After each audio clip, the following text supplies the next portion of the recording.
I was thinking about this scenario and I thought I'd do a video on it. What if McCain picked Condoleezza Rice as his vice president in 2008 instead of Sarah Palin?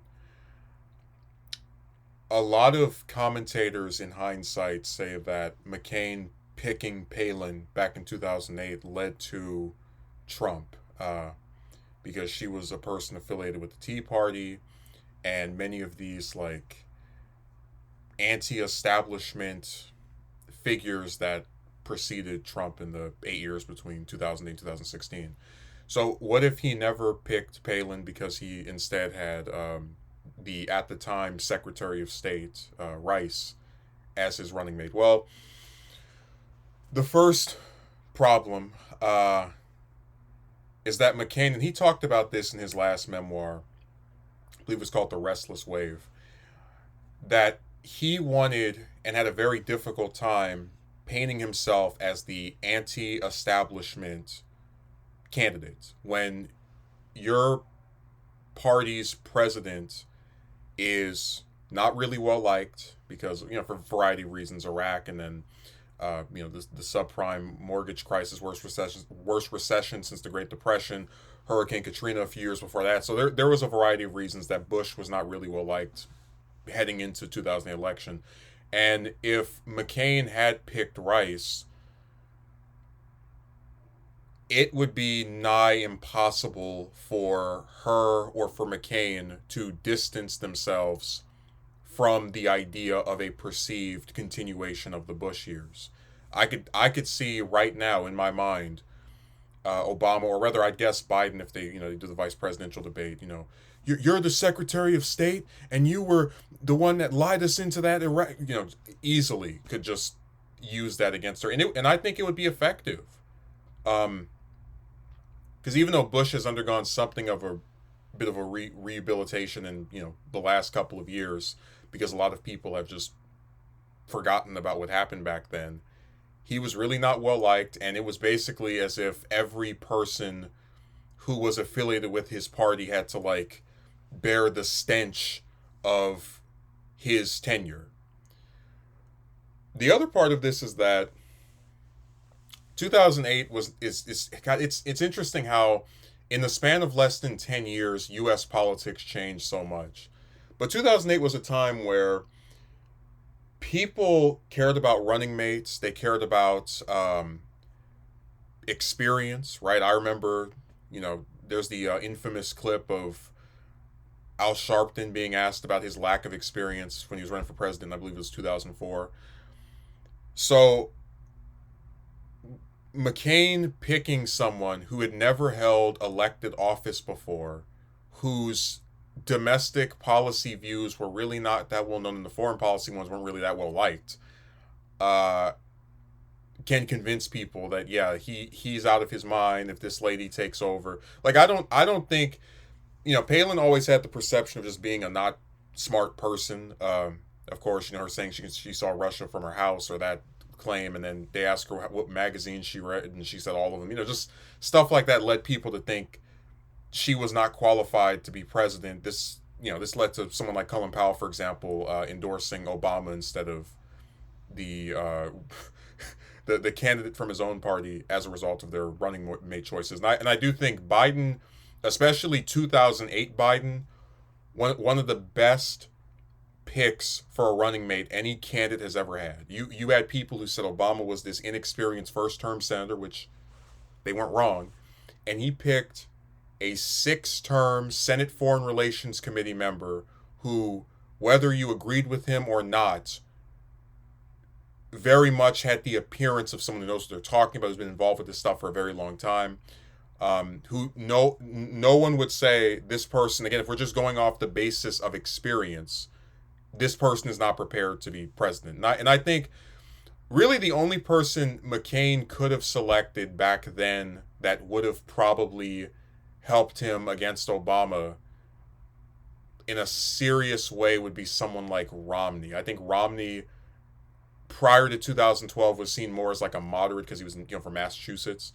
Even though Rice is much more centrist than a lot of the current members of her party and even some of the more right wing ones back then, when it comes to her views on domestic issues, for example, that would actually play to McCain's detriment, because you would have this right wing presidential nominee and then this kind of like center right person that people who might agree with McCain on domestic issues, whatever, some international ones, or they don't really care as much about, they would say, hey, look, if something happens to you, old man, this lady's going to take over and then she's going to completely fumble the bag or do something that you are saying you would not do. So we can't support you.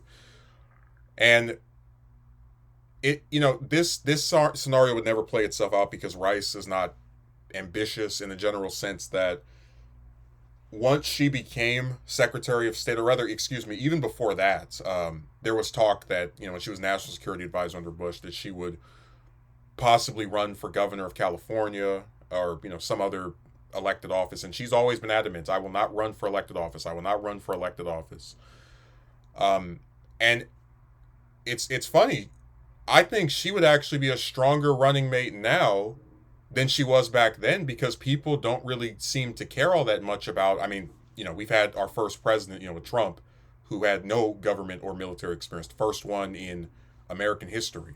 So Rice, as someone who had been Secretary of State, National Security Advisor, worked for multiple presidents, I think would be a stronger VP pick today than she would have been back in 2008, ironically enough. And I feel like I'm giving Trump the wrong ideas. I did remember seeing an article where they were saying that Biden should have picked her for his running mate in 2020, which,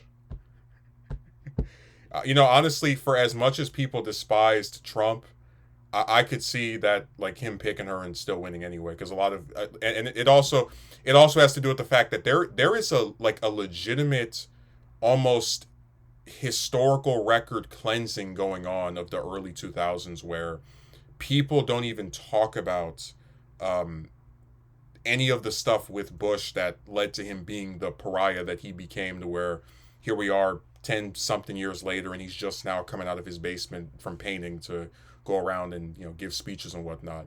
But someone like Rice was never really as affected by it, where she puts out, after leaving the position of Secretary of State, she releases multiple books and still gives speeches, and of course her 2012 RNC speech was considered by a lot of people to be the best one at the convention that year. So there's always been this like fascination tiptoeing with her, where she will readily go back to this party that gets more and more extreme and be like that moderate voice that is kind of like, trying to like sit around with the crazy people. Really, it's just a matter of, would McCain be able to effectively hold a coalition of Republican voters and pull in moderates? And I don't think he would have. I think Biden's, because it would mostly be left to Biden to counter Rice, since that's how these tickets tend to go, where it's the VPs going after each other, the presidential nominees going after each other. I think Biden would have a field day. Like, he makes his stupid gaffes, and he's done it even more so since getting older. But 2008 Biden would, I truly believe, in a debate would have wrecked Rice. Rice obviously be able to make her counterpoints, and she would. It's not like with Palin, where there's not a perception of Rice as a dumb person. Even people who don't like her will say she is smart. That's always been like the kind of the paradox, where they'll call Bush dumb, at least the son, not the dad, Bush 41. But then they'll call his Secretary of State smart, even though they have the same positions. It's I've always found that fascinating. But you would have someone like Biden, who back then in his prime would have just kept pounding her over this conflict. And of course, it would all be kind of ironic in hindsight when you consider that, the president that he would serve under would stay in Afghanistan for his entire tenure. And take us from 2 wars to 7. Just the irony would dawn on us much later. But I think if Rice had been selected, she would have helped McCain more than Palin did. I don't think he would have won, but that race would have been closer. and in the aftermath of it, Rice would have a bigger role with the Republicans than she currently has. I think if Palin, after losing into the 2008 election, just kind of resigned from being governor and then tried to be a reality TV star, and that blew up, and then she ran for office like 10 plus years later and got beat in her own home state, which was pathetic. Rice would probably, I don't if she ran for office one time, I would and lost. I highly doubt that would just be the end of her period. I'm not saying she would be the Republican nominee in 2012 because that's more conjecture, but I would be very surprised if after losing as the VP in 2008, she wouldn't have at least tried for probably, if not an elected office, some cabinet position. Like if the Republicans lose in 2012, but then, for example, Trump wins in 2016, she's probably more open to like, hey, I can be Secretary of State again if you want, or um, I'm into education. How about education secretary? Those are, because she's also an opponent of the education department. So she would. I think if at best McCain would have lost, but by a smaller margin,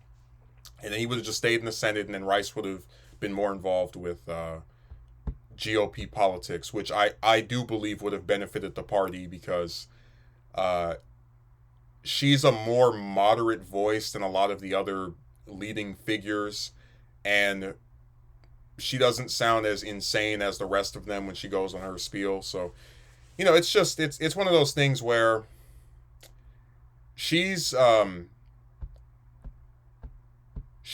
for of anyone from like the 2000s that was really big, right, in politics, she's probably the like one of the greatest what ifs, where if she was just a little bit more ambitious, a little bit more willing to try and further herself, I mean, I know after she left the Bush years, she wrote her memoirs, one of which I hold right here. But if she were just more ambitious, I really think history would have charted a different course. I do believe that. But it's another one of those great what ifs, even though I think I have a pretty good idea of how it would have went. Could be wrong. We'll never know.